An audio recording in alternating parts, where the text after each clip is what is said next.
I've always had a fascination with abandoned places, especially those with dark, eerie histories. The Ridgewood Asylum on the outskirts of my hometown had been sitting vacant for decades. Locals spun all sorts of wild tales about it, from ghost sightings to disappearances. The most unsettling story was about Patient 98, a man who went missing in the late 70s, right before the asylum shut its doors for good. Officially, he was never found, but people swore his spirit still wandered the halls. I didn't believe in ghosts or curses, but that didn't stop me from wanting to explore the place. My friend Mark was just as curious, and after weeks of planning, we decided to make our move. It was a Friday night, cold and damp, the perfect kind of night for something like this. We packed our flashlights, cameras, and a few supplies and headed out just after midnight. When we arrived, the place looked more imposing than I remembered. Tall, with cracked windows and vines crawling up the side like skeletal fingers. We parked a bit down the road to avoid drawing attention and made our way toward the back of the building, where we'd heard there was an old broken window we could slip through. Sure enough, the window was just as the online forums had said, cracked open, with jagged glass framing the entry. Once inside, the smell hit us first, a mix of mold, rot, and something else. Metallic? We swept our flashlights around, illuminating the decaying walls covered in graffiti, the remnants of medical equipment rusting in the corners. The place had been looted and trashed over the years, but you could still feel the energy, like the walls had soaked in all the suffering that had gone on here. We started in what looked like the old lobby area. The floors creaked underfoot, and the shadows played tricks with our eyes as our beams bounced off dusty surfaces. Mark seemed unfazed, but I felt something in my gut. It wasn't fear exactly, more like awareness, the kind of feeling you get when you're not alone. We moved deeper into the asylum, into the heart of it. The halls were lined with patient rooms. Some still had old, rusted bed frames inside. Most of the doors were open, but one at the end of the hall was closed, different from the rest. Mark motioned for me to follow him as he approached it, but every fiber in my body told me not to go near that door. Mark grinned, that cocky grin he always had, and grabbed the handle. It was locked, but he forced it open with a hard shove. The door creaked open slowly, revealing a small, undisturbed room. It was unlike any of the others we'd seen. There were papers scattered all over the floor, but what caught our attention were the words scribbled on the walls in thick black ink. Patient 98, Patient 98, Patient 98, over and over again. We exchanged uneasy glances but pushed forward. Our curiosity piqued. The papers on the floor were old patient records, but all of them referenced the same name, Patient 98. The file dates ranged from the early 70s to just before the asylum closed down. One record detailed increasingly erratic behavior, paranoia, violent outbursts, claiming to see things that weren't there. But there was something off about these notes. They weren't written by a doctor. The handwriting was shaky, desperate, like it had been scrawled in a hurry. Mark, always the daredevil, said we should head to the lower levels. Apparently the basement housed the more intense patients, and he thought we'd find more answers there. My gut told me to get out, that we had already gone too far, but I didn't want to look like a coward. The basement was worse than I could have imagined. The air was thick, oppressive, and the walls seemed to close in on us the deeper we went. The smell down here was stronger, almost unbearable. We found old restraints bolted to the walls, and in one room, what looked like a small operating table with leather straps. I wanted to leave, but Mark pressed on, searching for a room that the maps he'd found online mentioned, a solitary confinement cell where Patient 98 had supposedly been kept. We finally found it at the end of a narrow corridor. The door was heavy, metal, and strangely intact compared to the rest of the asylum. Mark pushed it open, and as soon as he did, my flashlight flickered and went out. In the pitch black, I heard it, a low, dragging sound from somewhere down the hall. I called out to Mark, but he didn't answer. I could hear him breathing heavily, his footsteps moving fast inside the room. I fumbled with my flashlight, finally getting it to turn back on. When the beam cut through the darkness, I saw it. Scratched into the metal walls of the cell, dozens of frantic markings, words, names. And there, In the center of the floor was Mark's camera, but no sign of him. I shouted his name, my voice echoing off the walls. And then I heard it again, that dragging sound, closer this time. I didn't wait. I ran back up the stairs, my flashlight bouncing wildly in front of me, my breath caught in my throat. When I burst out of the asylum, I expected Mark to be behind me, laughing, telling me it was all a joke, but he never came out. I called the police, reported him missing, but they never found him. No one has. And when I went back to retrieve his camera weeks later, it was gone too. All that was left was a new message scratched into the metal wall of the solitary cell. Patient 99. Urban exploration had always been a thrill for me and my friend Lisa. We'd been to countless abandoned buildings, but the old factory on the outskirts of town was different. It had a grim history. Several workers had died in accidents, and the factory was closed down in the late 90s under mysterious circumstances. But what really intrigued us were the rumors of shadows seen moving inside the building late at night. The locals called it cursed, but we figured it was just stories. We arrived just after sunset, parked a few blocks away, and slipped through a gap in the rusted fence that surrounded the factory. The building loomed over us, a decaying behemoth of crumbling brick and twisted metal. The windows were shattered, and the silence that hung in the air was oppressive. The sun had just dipped below the horizon, casting long shadows that made the factory seem even more menacing. Lisa and I had our flashlights ready, and we headed inside.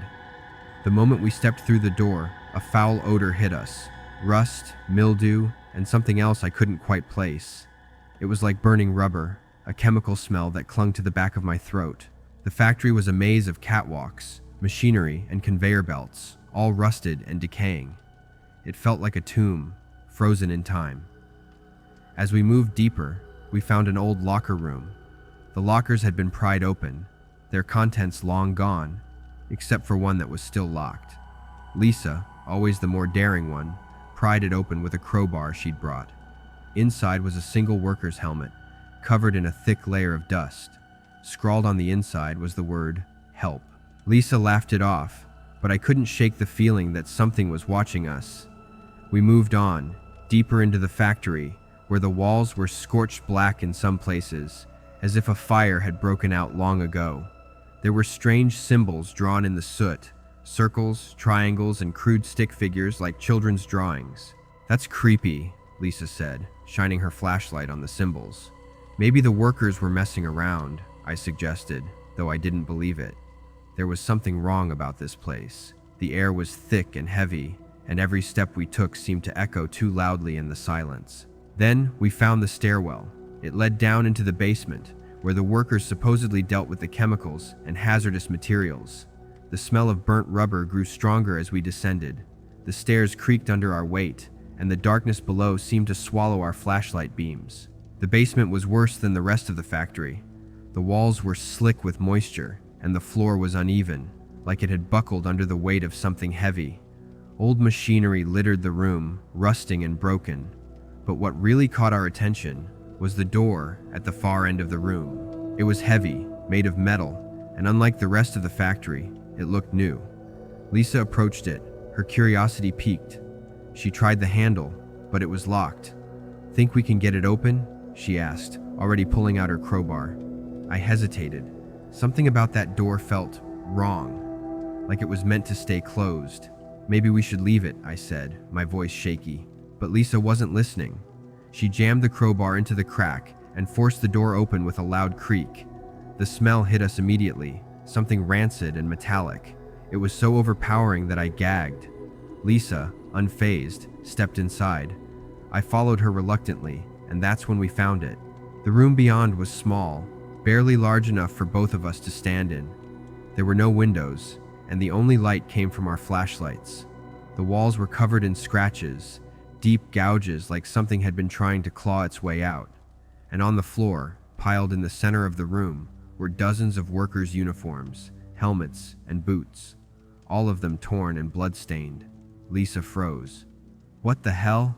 I stepped back, the bile rising in my throat. "We need to go." Before she could answer, we heard it, a low, metallic scraping sound from the hallway behind us. It was slow, deliberate, like metal dragging against concrete. I whipped my flashlight around, but there was nothing there, just darkness. "Did you hear that?" Lisa whispered. I nodded, too scared to speak. The scraping grew louder, closer, and then we heard it, a soft whisper, so faint I almost thought I was imagining it. "Help! Us!" I grabbed Lisa's arm. "We need to get out of here." We bolted for the stairs, our footsteps echoing in the narrow basement. But as we reached the top, the door slammed shut in front of us, sealing us inside. Lisa yanked on the handle, but it wouldn't budge. Behind us, the scraping sound continued, closer now. I turned and saw them, shadows moving toward us, slowly, their shapes distorted and unnatural. "Lisa, open the door," I screamed. She was panicking, fumbling with the handle, but it wouldn't open. The shadows crept closer and I could hear them now, the soft whispers growing louder, desperate. "Help us. Help us." Finally, the door flew open, and we burst out of the factory, running as fast as we could until we reached the car. We didn't stop until we were miles away. We never spoke about what we saw that night, but sometimes, late at night, I still hear the whispers, and I can't help but wonder, what happened to those workers? Urban explorers are always looking for the next big find, the next forgotten relic hidden in plain sight. My brother Dan and I had heard about the old elementary school on the edge of town that had been abandoned since the principal vanished under mysterious circumstances in the late 80s. The place had been fenced off for years, but that didn't stop people from breaking in. Stories circulated of strange noises and ghost sightings, but that wasn't enough to scare us away. We drove out there on a crisp autumn evening, right as the sun was setting. The school loomed ahead, its tall windows cracked, ivy crawling up the sides like it was slowly being swallowed by the earth. We parked around the back, where we had heard there was an old entrance that was easier to sneak through. The inside was worse than I expected. Graffiti covered every surface, the floors were strewn with debris, and the smell of mildew was overpowering. We wandered through the old classrooms, our flashlights casting eerie shadows across the broken desks and crumbling chalkboards. It wasn't until we reached the lower levels that things took a strange turn. There was a stairwell leading down into the basement, and Dan, ever the daredevil, insisted we check it out. I hesitated. The air down there felt different, heavier, and the sound of our footsteps echoed too loudly in the tight space. The basement was empty, just a series of storage rooms filled with old equipment and forgotten furniture. But there was one door that caught our attention. It was locked, and unlike the others, it had a strange symbol scratched into the wood, an eye surrounded by jagged lines. Dan kicked the door open, and we stepped inside. The room was small, with concrete walls and no windows. But the thing that stood out the most was the floor. It was covered in thick, black symbols, drawn in some kind of strange pattern. At the center was a single school desk, perfectly intact, like it had been placed there deliberately. "Man, this is creepy," Dan said, walking around the room inspecting the symbols. I agreed. There was something off about this place. The air was stale, and my skin tingled like I was being watched. Then we heard it, a faint ding, like the sound of a school bell. We both froze. "Did you hear that?" I whispered. Dan nodded, but the power had been cut off for decades. There was no way the bell system could still be working. Before we could say anything else, the temperature dropped. I could see my breath in the air, and the hairs on the back of my neck stood up. Then, from somewhere deeper in the basement, we heard footsteps. Slow, deliberate footsteps, like someone was walking toward us. Dan grabbed my arm. "Let's go." We bolted back up the stairs, but as we reached the top, we realized something horrifying. The door we had come through was gone. There was just a solid wall in its place, as if the door had never existed. Panic set in. We frantically searched for another exit, but the basement was a maze, and the footsteps were getting louder. We turned down a narrow hallway, and that's when I saw it. Just a shadow at first, but as it got closer, I could make out the shape of a man. His face was twisted, his eyes wide, and his clothes were those of an old-fashioned principal suit, torn and blood-stained. "Dan!" I screamed, but when I turned, he was gone. I ran, my heart pounding in my chest, until I found myself back in the strange room with the symbols. The desk was gone, but the black patterns seemed to pulse, almost like they were alive. I backed against the wall, my breath coming in short gasps, and that's when I felt it, the cold hand on my shoulder. I never saw my brother again. The police said he must have gotten lost or fallen through some hidden hole in the building. They never found a body. But every now and then, I still hear that school bell ringing in the dead of night, followed by the faint sound of footsteps, always getting closer. On the outskirts of town, hidden deep in the woods, there's an old church that's been abandoned for decades. It's said that the last sermon held there ended in bloodshed. The pastor and several parishioners disappeared without a trace, and the church was left to rot.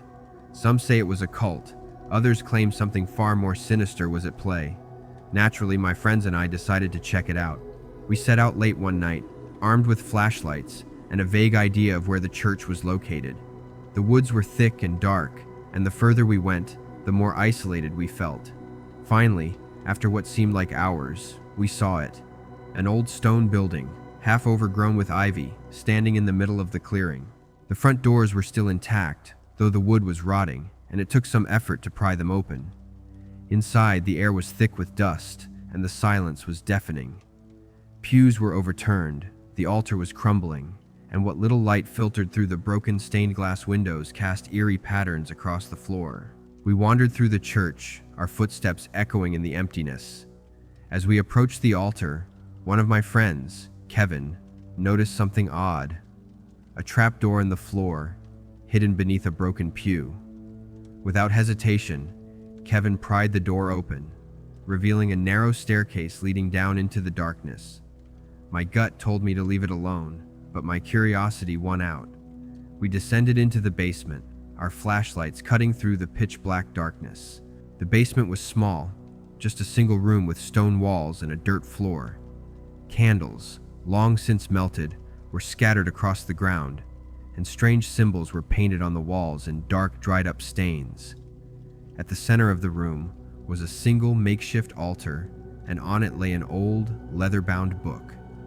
Kevin reached for the book, but the moment his fingers touched it, we heard it.